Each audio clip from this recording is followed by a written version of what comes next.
Selamat malam, shalom. Apa kabar Bapak Ibu, sehat?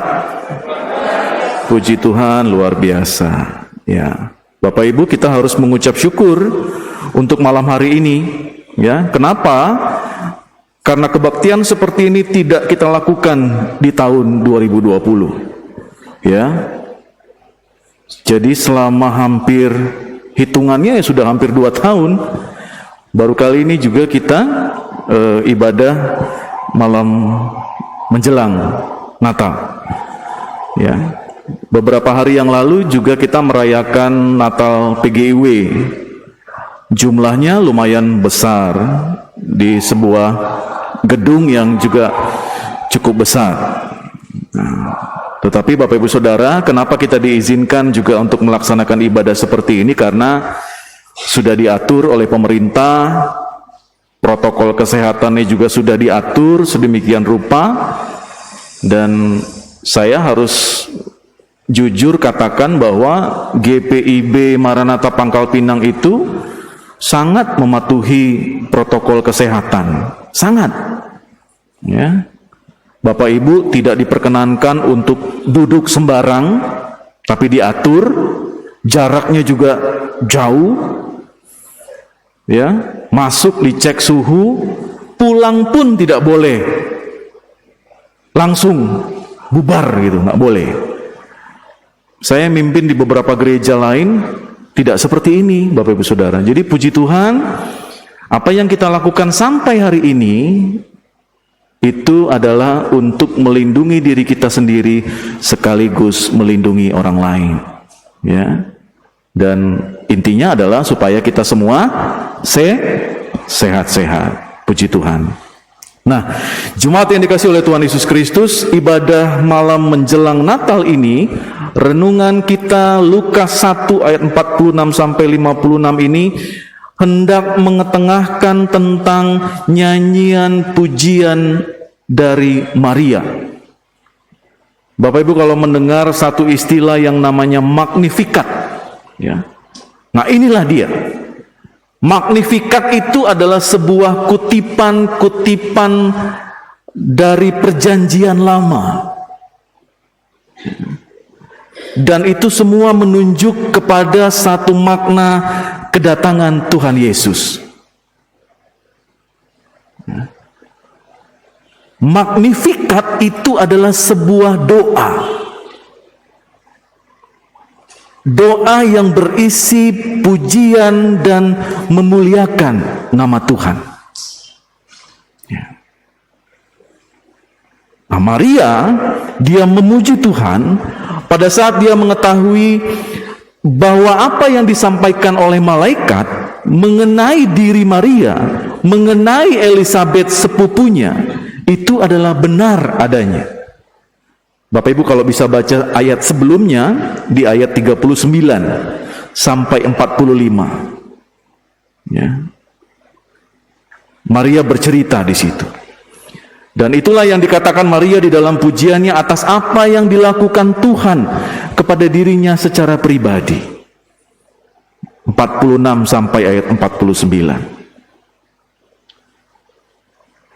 Selanjutnya Bapak Ibu Saudara, di dalam nyanyian pujian ini Maria mau menyampaikan sebuah makna penting, bahwa Maria mengalami sebuah pembaharuan. Apa yang Tuhan lakukan di dalam hidupnya itu adalah sesuatu yang merubah. Maria itu mengalami yang namanya transformasi. Ya. Dan ada 3 hal yang penting yang Maria boleh rasakan di dalam kehidupannya. Dan dia mengubah itu semua di dalam pujiannya, dan dia mau berbagi kepada bangsa Israel. Tidak hanya bagi Maria sendiri, tetapi bagi Maria, bagi bangsa Israel, dan bagi kita yang membaca renungan ini dan merenungkan di dalam kehidupan iman Kristiani kita. Pembaharuan yang pertama, Bapak Ibu Saudara, ayat 51. Ya. Di situ dikatakan bahwa ia mencerai beraikan orang-orang yang congkak hatinya.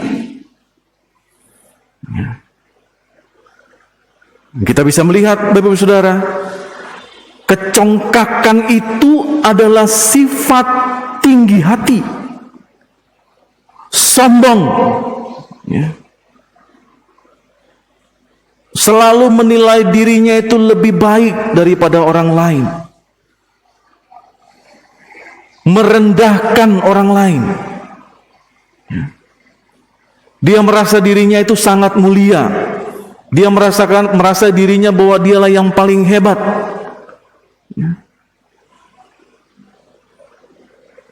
Dan Maria mau katakan bahwa sifat seperti itu adalah sifat yang salah. Umat Kristiani tidak boleh punya hati yang congkak, yang sombong. Tidak hanya di hadapan manusia, tetapi di hadapan Tuhan. Ya. Bapak Ibu kalau baca di dalam Amsal 16 ayat 18, di situ dengan tegas dikatakan, kecongkakan itu mendahului kehancuran, ya. Dan tinggi hati itu mendahului kejatuhan. Ya. Kita bisa melihat, kita bisa mendengar ada banyak cerita petinggi-petinggi, pesohor-pesohor yang congkak hatinya, habis, tidak berbekas. Ya. Tetapi Bapak Ibu sebaliknya, ada banyak petinggi-petinggi orang-orang hebat yang begitu merendahkan dirinya di hadapan Tuhan. Ya. Dia merendahkan dirinya juga di hadapan sesamanya. Mereka menjadi orang-orang yang hebat. Ya. Kita bisa temui banyak cerita, banyak kesaksian Bapak Ibu Saudara. Pendiri Facebook, pendiri Apple, ya, Presiden Amerika, nggak usah jauh-jauh. Presiden kita Pak Jokowi, ya. Bagaimana dia bertemu dengan warganya, ya, orang-orang biasa, seperti tidak ada jarak, gitu ya. Bahasanya juga sederhana, anak-anak saja senang dengan Pak Jokowi, ya. Kita bisa melihat karakter-karakter orang-orang yang begitu merendahkan dirinya di hadapan Tuhannya. Dan pujian Maria mengatakan bahwa pembaharuan moral itu penting. Dan kita pada saat ini hendak merayakan malam Natal, ya, kita diajak untuk masing-masing kita juga mengalami yang namanya transformasi. Tak bisa kita begitu-begitu terus, gitu. Tidak bisa kita merendahkan orang lain terus. Tidak bisa kita menganggap enteng terus, merendahkan pasangan kita terus, merendahkan rekan kerja kita terus, ya. Merendahkan rekan-rekan sepelayanan kita, ya. Ini yang pertama Bapak Ibu Saudara. Yang kedua, ayat 52. Di situ dikatakan ia menurunkan orang-orang yang berkuasa dari tahtanya dan meninggikan orang-orang yang rendah. Maria mau katakan apa? Bahwa ungkapan ini mengisyaratkan bahwa ada sebuah pembaharuan sosial yang sedang dan akan terjadi pada saat Tuhan menyatakan dirinya dengan status orang-orang yang tertindas, miskin dan hina. Bapak Ibu Saudara, saya mau katakan, ya, COVID ini merubah semua tatanan kehidupan kita. Bukan hanya Indonesia, seluruh dunia. Sebelum COVID, Bapak Ibu, semua orang saling berperang ekonomi, ya, berperang senjata.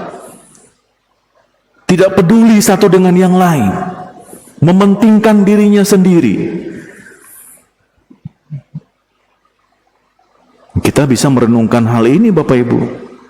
Pembaharuan sosial ini juga mau mengingatkan kita, ya. Bagaimana orang-orang yang terpinggirkan, bagaimana orang-orang yang tertindas, yang hina, yang sakit. Apakah mereka menjadi bahan perhatian kita? Ya, tidak usah jauh-jauh, Bapak Ibu.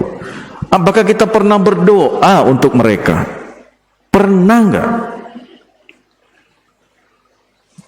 Orang-orang yang terpenjara, orang-orang yang sedang mengalami isolasi mandiri, orang-orang yang sedang berduka, orang-orang yang sedang patah hati, orang yang patah arang, orang yang di dalam masa-masa kepahitan. Apakah kita bisa merasakan apa yang mereka rasakan, lalu kita berbuat sesuatu untuk mereka? Paling tidak berdoa buat mereka. Dan pujian Maria ini di ayat 52 mau mengingatkan kita, Bapak Ibu. Malam menjelang Natal ini kita juga mau diingatkan. Tak bisa lagi kita hanya mementingkan diri sendiri. Tidak bisa lagi kita hanya menutup mata kepada orang-orang yang normal-normal saja, biasa-biasa saja. Nggak bisa.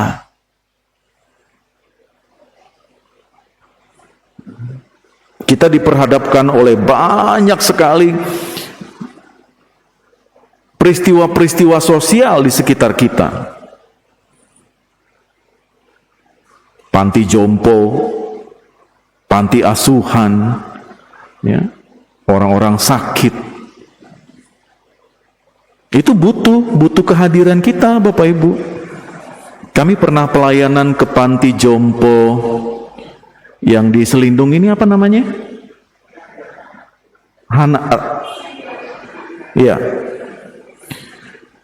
Bapak Ibu, waktu kami datang ke sana, itu oma-oma dan opa-opa itu nggak kasih kami pulang, ya. Kelak lah pulang, ditahannya gitu ya. Jangan pulang dulu lah. Rupanya Bapak Ibu, opa oma yang ada di situ, anak-anaknya ada di Australia, ada di luar negeri, di Jakarta, yang hanya mentransfer uang, ya. Jadi opa oma itu punya asisten sendiri-sendiri gitu. Semuanya tercukupi.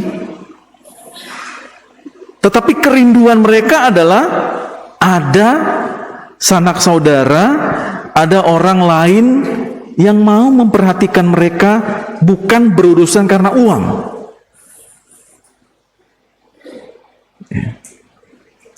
Butuh kehadiran. Dan itu sudah cukup bagi mereka. Sudah tua, mau dikasih uang seberapa banyak? Dia orang nak kemana? Nak beli HP, beli pizza, gigi dak deh, beli sungsoi, kolesterol. Ya. Mereka nggak butuh uang, mereka butuh perhatian. Ya.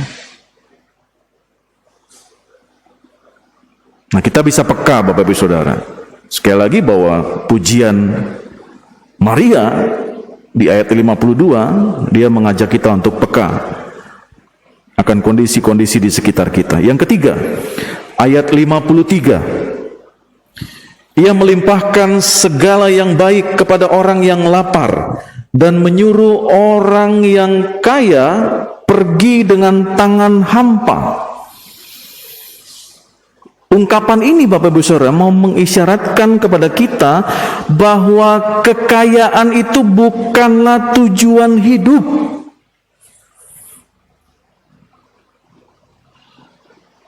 Ini yang harus kita rubah ungkapan ini. Jangan pernah sesekali berdoa kepada Tuhan, Tuhan kasih saya berkat. Enggak salah doanya. Tapi ternyata berkat yang kita minta nih apa? Hepeng terus, ya. Apakah engkau sudah diberkati Tuhan? Belum, Pak Pendeta. Rekening saya masih segitu-segitulah. Wah, konsep berpikirnya harus kita rubah, Bapak Ibu. Orang Kristen itu bukan selalu diberkati, itu bukan selalu urusan uang. Bapak Ibu sehat, itu berkat Tuhan. Bapak Ibu punya anak, punya istri, punya pekerjaan, ya, punya rumah walaupun kecil, ngontrak lagi. Itu berkat Tuhan. Ya. Dan masih banyak lagi berkat-berkat yang lain, Bapak Ibu Saudara. Tanpa kita sadari bahwa Tuhan sudah memberkati kita senantiasa. Sudahkah kita mengucap syukur? Nah, itu dia Pak Pendeta. Suka lupa, ya. Suka lupa kalau ada istri di sampingnya yang mendampingi sedemikian rupa, walaupun pakai daster, sendal jepit, rambut acak-acakan, tapi buat apa? Rumahnya rapi, tempat tidurnya selalu teratur, makanan enak. Ya. Pernahkah bapak-bapak menghargai itu? Aduh, lupa. Istri-istri, bapaknya hitam, kakinya dekil, rambutnya ucel-ucel, karena dia bekerja di bawah panas matahari. Pernahkah kita menghargainya?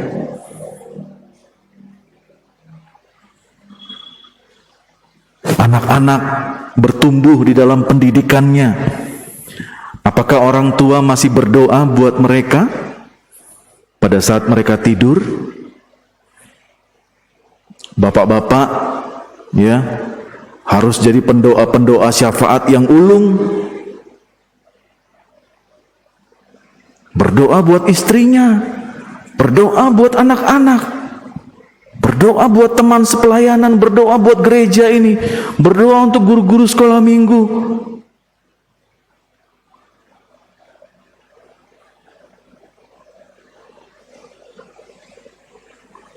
John Salden mengatakan begini, Bapak Saudara, kelimpahan sesungguhnya itu tidak terdiri dari harta duniawi, melainkan kelimpahan itu adalah roh yang tidak tamak.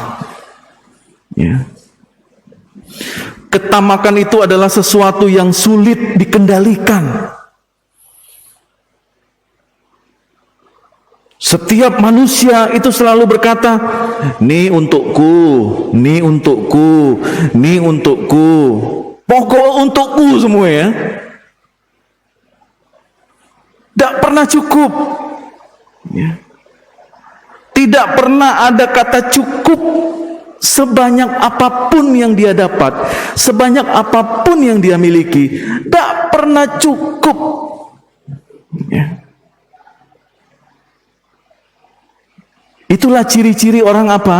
Orang tamak yang sudah punya tapi tidak pernah cukup, lalu dia cari lagi dengan cara-cara yang Tuhan tidak berkenan. Dan itulah pujian Maria yang mau mengingatkan kita, ya, umat Tuhan yang hari ini mendengarkan kebenaran firman. Sekali lagi Bapak Saudara, melalui Magnificat Maria kita disentuh untuk bagaimana kehidupan ini tidak hanya berfokus pada diri kita sendiri. Ya. Kita diajak untuk menjadikan kehidupan ini apa? Bermakna bagi kemuliaan Tuhan. Caranya gimana? Peduli sama orang lain. Sudah ada aplikasinya kan? Peduli, lindungi. Bapak Ibu pakai masker, itu melindungi siapa? Melindungi Bapak Ibu sendiri dan melindungi orang lain. Bapak Ibu lagi sakit, jangan ke gereja. Tapi Pak, saya mau dengarkan firman Tuhan Pak. No. Engkau mencelakakan orang lain dengan sakitmu yang kau bawa ke sini. Ya. Kita harus betul-betul peduli Bapak Ibu. Kita harus rajin mencuci tangan, kita tidak boleh sembarang bersin-bersin dengan tidak menggunakan masker, ada etikanya. Kita sudah hidup di dalam kehidupan new normal. Malah aneh kalau kita keluar tidak pakai masker. Aneh kan? Kalau dulu aneh, kita sendiri yang pakai masker.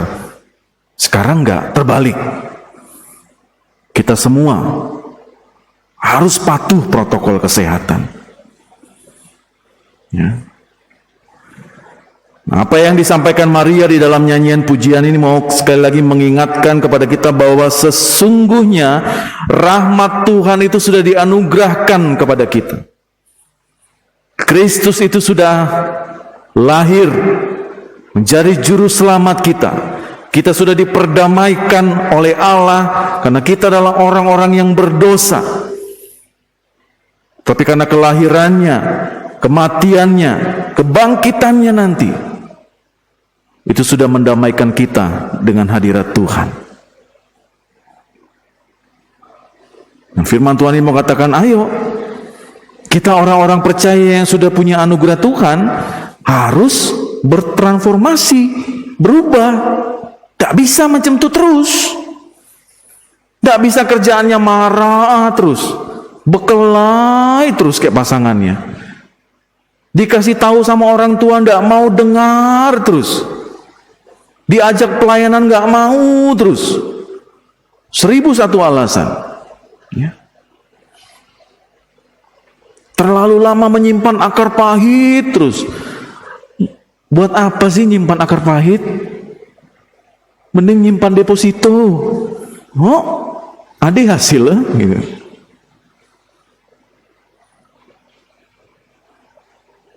Nyanyian pujian ini yang dinaikkan oleh Maria adalah nyanyian sukacita tentang betapa besar karya Tuhan itu.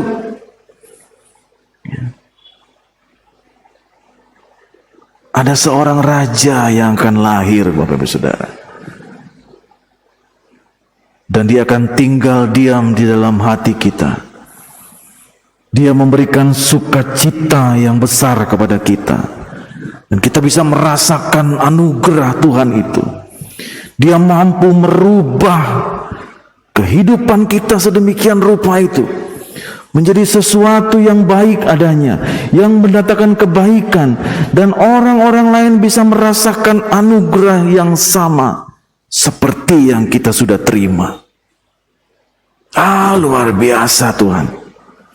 Saya mengucap syukur untuk pasangan saya.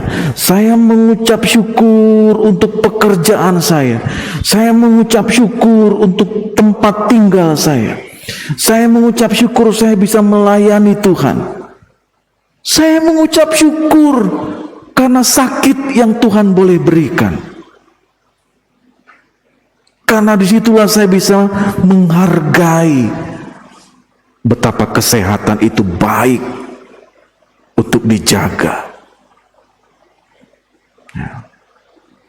Kita diajak Bapak Ibu Saudara untuk boleh merasakan anugerah Tuhan, ya, menghargai anugerah Tuhan, memberikan anugerah itu kepada banyak orang, supaya orang lain juga merasakan anugerah yang sama.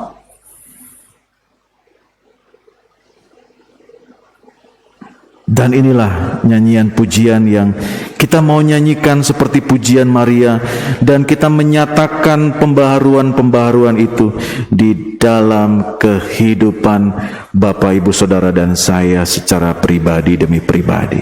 Amin. Tuhan Yesus memberkati kita.